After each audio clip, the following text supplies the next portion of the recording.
तर यंदा विधानसभा निवडणुकीमध्ये मतदारांनी भरभरून मतपेटीमध्ये मतदान यंत्रांमध्ये दाबलेली आहेत। 2019ला राज्यात विधानसभा निवडणुकीसाठी 61.40% एवढं मतदान झालं होतं।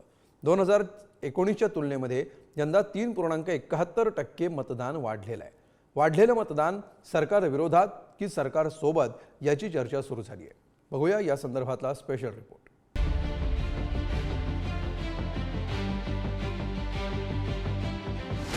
आजपर्यंतचा अनुभव आहे की जेव्हा जेव्हा टक्केवारी वाढते त्याच भाजप आणि मित्र पक्षाला त्याचा फायदा होतो। 1995 नंतर प्रथमच महाराष्ट्रातील मतदारांनी विक्रमी मतदान केलंय। या वाढलेल्या मतदानाच्या टक्केवारीचा फायदा कुणाला होईल याकडे सर्वांचं लक्ष लागलंय। कोणत्या निवडणुकीत किती मतदान? 1995 71.70% युती सरकार, 1999 60.90% आघाडी सरकार, 2004 63.40% आघाडी सरकार, 2009 59.60% आघाडी सरकार, 2014 63.30% युती सरकार, 2019 61.10% युतीला कौल, 2024 65.11% कुणाचं सरकार येणार हे पाहणं महत्त्वाचं।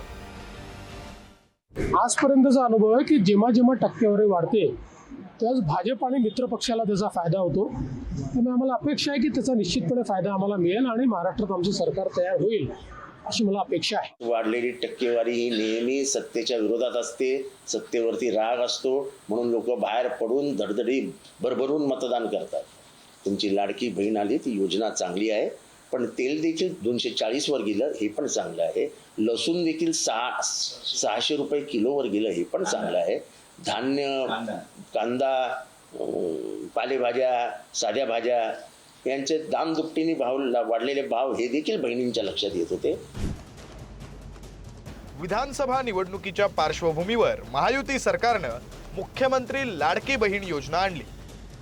परिणामी ही योजना मतदानाची टक्केवारी वाढण्यास कारणीभूत आहे का याचीही चर्चा सुरू झाली आहे। त्यामुळे महिला मतदारांचा कौल हा निर्णायक ठरण्याची अधिक शक्यता आहे। महिलांच्या मतदानाची टक्केवारी किती प्रमाणात वाढली यासाठी परभणी जिल्ह्याचं उदाहरण बोलकं आहे। महिला मतदारांबाबत परभणीचं उदाहरण। लोकसभेवेळी परभणी 97,348 महिला मतदार, विधानसभेच्या वेळी 1,10,000 महिला मतदार। जिंतूर लोकसभेवेळी 1,07,000 महिला मतदार, विधानसभेच्या वेळी 1,38,000 महिला मतदार। गंगाखेड लोकसभेच्या वेळी 1,17,000 महिला मतदार तर विधानसभेच्या वेळी 1,45,000 महिला मतदार। पाथरी लोकसभेच्या वेळी 1,10,000 महिला मतदार तर 1,31,000 महिला मतदार यांनी विधानसभेत मतदान केलं।